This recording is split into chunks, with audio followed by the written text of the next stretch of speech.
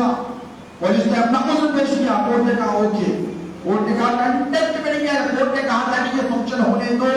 اس جلسے میں مختلف مکاتب میں فکر کے لوگ گئے، دیوبندی بیٹے کے شہزاد غوث اعظم کی زندگی کا پہلا جلسہ تھا کہ حضرت نے تمام مکاتب فکر کے علماء کے ساتھ اسٹیشن، حضرت کہتے تھے میں آتا ہی نہیں، جاؤ میں نہیں آتا تمہارے جلسوں میں، تم میرے جلسے میں بتاؤ۔ وہ ذوالفقار حیدری تھے، وہ کبھی کسی سے کمپرومائز کرنے والے نہیں تھے، لیکن اب جب ملت اسلامی اور ختم نبوت کے تحفظ کی بات آئی تو زندگی میں پہلی بار دارالسلام کے اسٹیج پر شہزاد غوث اعظم حضور خطیب دکن علامہ سید ناظم پاشا قادری تشریف لے کر گئے۔ اب سارے دیکھ رہے ہیں، اہل حدیث والے بھی بیٹھے ہیں، دیوبندی بھی بیٹھے ہیں، نجوی بھی بیٹھے ہیں، قاسمی بھی بیٹھے ہیں، سلفی بھی بیٹھے ہیں، بریلوی بھی بیٹھے ہیں، حیدرآباد کے بھی بیٹھے ہیں، نظامی بھی بیٹھے ہیں، ہر مکتب فکر کا حامی بیٹھا ہے۔ کہنے لگے واہ آج تو ہو گیا کام، کاظم پاشا زندگی پر ہمارے کو بائیکاٹ کرتے تھے، آج ہماری صف میں بیٹھ گیا، آج ہماری صف میں بیٹھ گیا۔ اس زمانے میں ایک اور ایک مولانا تھے عاقل صاحب، انہوں نے بڑے زندگی پر تو مخالفت ہوتی رہی تھی، لیکن آج ہمارے ساتھ بیٹھ گئے۔ لیکن شہزاد غوث اعظم کے تیور دیکھو، یہ وہی خون ہے امام حسن اور امام حسین کے رگوں میں بشمار ہے۔ شہزاد غوث اعظم جب کتاب کے لیے آئے،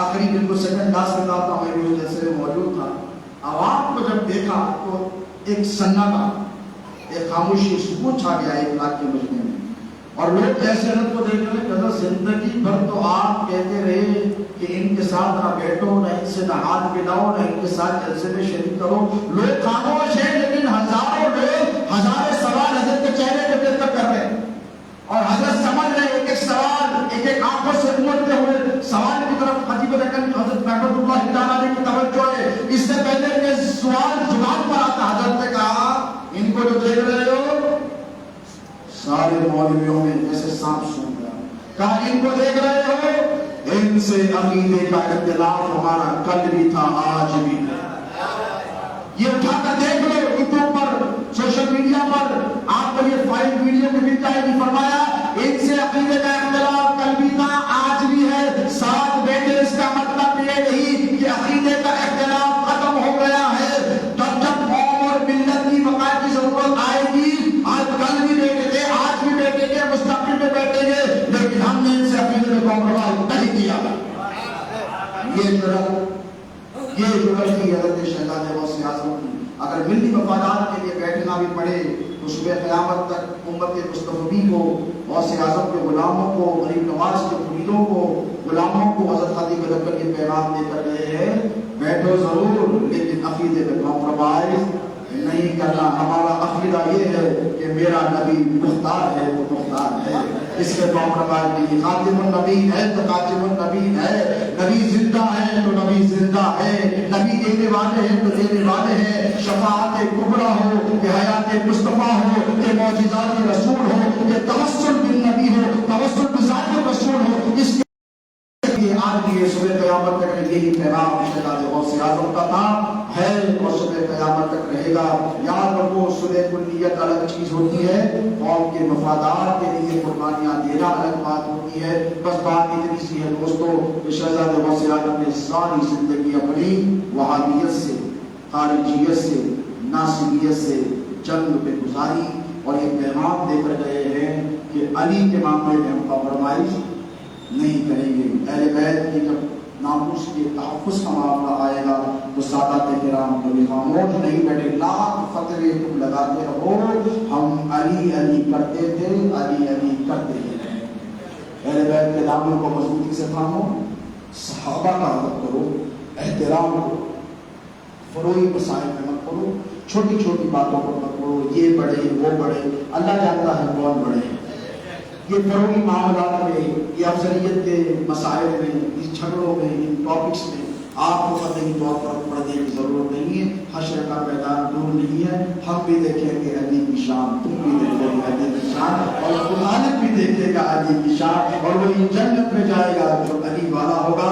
علی والے بن جاؤ، نبی والے بن جاؤ، غوث و خواجہ والے بن جاؤ۔ اللہ تبارک و تعالیٰ شہر اورنگ آباد میں رہنے والے تمام سادات کرام، مشائخ اعظام بالخصوص حضرت سید محبوب العارفین محبوب میاں صاحب اللہ کی دراز فرمائے، آپ کے خانوادے کے فیوز و برکات کو آپ کے ذریعے جاری و ساری فرمائے، شب قیامت تک آپ کی نسل در نسل سے ہی فیوز و برکات جاری و ساری رہتے رہے۔ حضرت قبلہ کے لیے بھی میں دعا کروں کہ پروردگار آپ کو پورے اقبال میں ترقی عطا فرمائے، غوث اعظم کے فیوز و برکات کو آپ کے ذریعے جاری و ساری رکھے، شب قیامت تک جاری و ساری رکھے۔ میں تمام مریدین سلسلہ بالخصوص ہمارے شہباز قادری ہیں، افضل قادری ہیں، اور ان کے جو رفقا ہیں، شیخ زبیر یہاں پر بیٹھے ہیں، تمام ہمارے سید جمیل صاحب مرحوم ہیں جو انہوں نے اس جلسے کے لیے بڑی محنت کی ہے۔ اللہ تبارک و تعالیٰ، میں اتنی پیر بھائی کا نام بول رہا ہوں تو معاف کرنا، ایک ایک پیر بھائی کے ساتھ 100 پیر بھائی ہو جائیں، بات سمجھ میں آ جائے گی۔ اللہ سب کو جزائے خیر عطا فرمائے، پروردگار آپ لوگوں کے اتحاد کو سلامت رکھے، اور میں کہوں یہ دعا کہ اللہ تبارک و تعالیٰ اس قادری اور چشتی اتحاد کو سلامت رکھے، یہ قادری اور چشتی اتحاد ہندوستان میں اہل سنت کی بقا کا ضامن بنے۔ اللہ تبارک و تعالیٰ ہمیں آقا علیہ الصلوۃ والسلام کی سچی پکی گستاخ کو غلامی عطا فرمائے، اہل بیت اطہار کی سچی غلامی عطا فرمائے، صحابہ کرام کا ادب اور احترام عطا فرمائے، غوث و خواجہ کی تعلیمات پر ہمیں صبح قیامت تک کاربند فرمائے، اور شہزادے حضور غوث الاعظم کو اللہ تبارک و تعالیٰ جزائے خیر عطا فرمائے، جو سنیت کی انہوں نے بے لوث خدمات کی ہیں، پروردگار اس کے ذریعے ان کے درجات کو بلندی عطا فرمائے، اور ان کے فیوز و برکات کے چشمے کو صبح قیامت تک جاری و ساری رکھے۔ وصلی اللہ تعالیٰ علیہ سیدنا و نبینا و شفیعنا و حبیبنا و مولانا محمد وآلہ وصحبہ اجمعین وما علینا الا البلاغ۔